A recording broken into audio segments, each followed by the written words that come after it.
everybody, happy Sunday. I hope that wherever you are and whatever you are doing, you are having an amazing weekend. I know this week has been tough for some of us.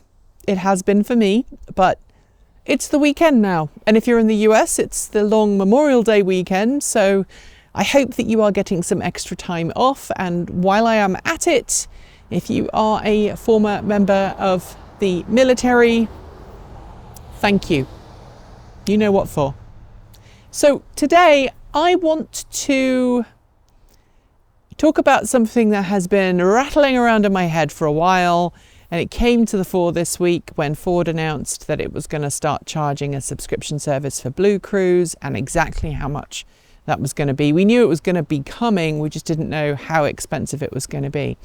And that's namely this: are automakers bringing out these new vehicles to market that are so expensive, that come with pretty high subscription fees, that it's putting off people from making a switch to electric? Cars that are so expensive, maybe internal combustion engine ones as well, that it's putting people off buying new ones, and as a consequence, encouraging people to keep old gas guzzlers, old clunkers on the road because they don't want to deal with all of the technology that modern vehicles like this bring to the party. I am someone who loves modern technology for the most part, in the right context and in the right way, and if it's sold the right way and it's not something that's been made a huge amount of money on. I think modern cars have some benefits over their older counterparts. But I know that there are many people who are fearful of new cars and new car technology, both internal combustion and electric and other forms of motive power as well. And they are put off the concept of buying these new vehicles, either because they're too expensive or they don't want to have to deal with all of the extra fees and hidden stuff that may come with owning an EV or a new ICE vehicle. And so today I want to hear from you. If you are somebody who prefers, older, more easily worked on vehicles, are you someone who is holding back on making that transition to a newer vehicle or to an electric vehicle? Are you put off by all of the software? Are you put off by the shelf life of modern vehicles? There was a study recently that's saying electric vehicles are not staying on the road as long as their internal combustion engine counterparts, partly because automakers are not supporting them, or they might be supporting them, but they make it costly and difficult to keep those older vehicles on the road unless you are really committed to doing so. And I can't help but think that that is creating a future where we have the haves and the have-nots, the people who can afford to go out and buy a brand new car and to have it regularly serviced and to keep it in a fairly good state of repairs, or maybe are happy to pay for subscription services. And then on the other side, you've got people who are put off buying used cars that have these advanced technologies that often come with subscription fees associated with them. And so rather than buy one of those vehicles, they're just trying to keep their old clunkers on the road. And of course, from a pollution standpoint, that's a bad thing. I know that keeping an older vehicle on the road from an environmental perspective is pretty good, because it helps that car, it helps spread out the cost of the carbon footprint of the vehicle's manufacturer. But there comes a point where older vehicles that are polluting need to get off the road.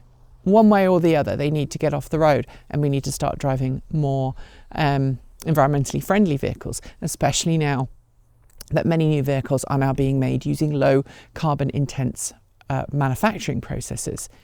So I know it's kind of a bit of a curveball here, but I would love to know from you all in the comments section, or through the Discord chat room, or through Mastodon, or through the Patreon group, if you are put off buying a new vehicle because of all of these subscription fees and hidden extras, or because you're worried about not being able to fix it yourself, which is another valid concern.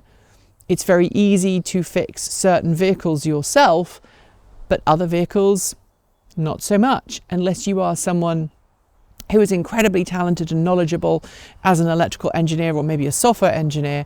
You might find it daunting or problematic to keep your EV on the road or your new ICE vehicle on the road because of all the software and all of the other stuff that brings to the table some great functionality for you as a driver, that can make the service and extension of that vehicle's life quite expensive and problematic. So yeah, I know it's not necessarily just an EV related issue. I know that there are many ICE vehicles that are having those same kind of concerns that people are talking about. Certainly when I'm out and about and I'm talking to people with older vehicles, it's one of the things they say very often is, I don't want a new vehicle because I'm worried about right to repair, I'm worried about being able to keep it on the road at a low cost, and or I don't understand this modern newfangled technology and I don't want anything to do with it. It might be that as time progresses and those people kind of age out of car ownership, maybe the issue will change. But again, I know people who are younger than me, and I'm 40 something, I've forgotten how old, 43? I'm 43, I think. I might be 44. Anyway, I know people who are younger than me who have that attitude. So it's not just a new car owner, young person versus old car owner, old person thing. It's a much more complicated than that. As you might have guessed, we are done with today's video. If you do have comments, drop them in the Discord chat room in the comments below. You can reach out to us on Mastodon, or if you're a Patreon supporter, you can do so in the comments area there. If you want more, subscribe, hit the bell, and regularly support us with a YouTube membership or a Patreon subscription. You'll also find links below to our Ko-fi, Bitcoin and Swag store, as well as that aforementioned Mastodon server.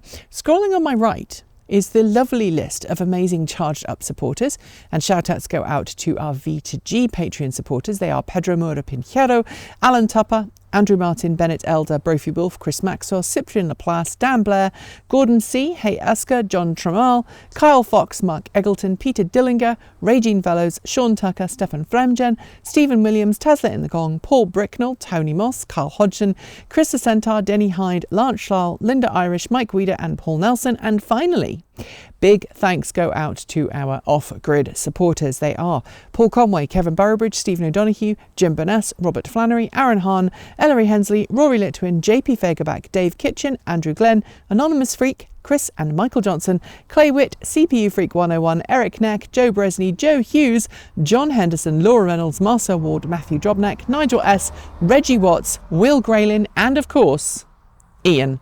Don't forget that we make content on our main channel every Monday, Wednesday, Friday and Saturday, plus over here on the weekend on Sunday for the Chicken and Garden and the Sunday Musing. And if you haven't already checked out the Chicken and Garden, which publishes just before this one, it's high time you did. Whatever you enjoy next, I hope you enjoy the rest of your weekend. I hope your weekend is a long one, and as always, keep evolving.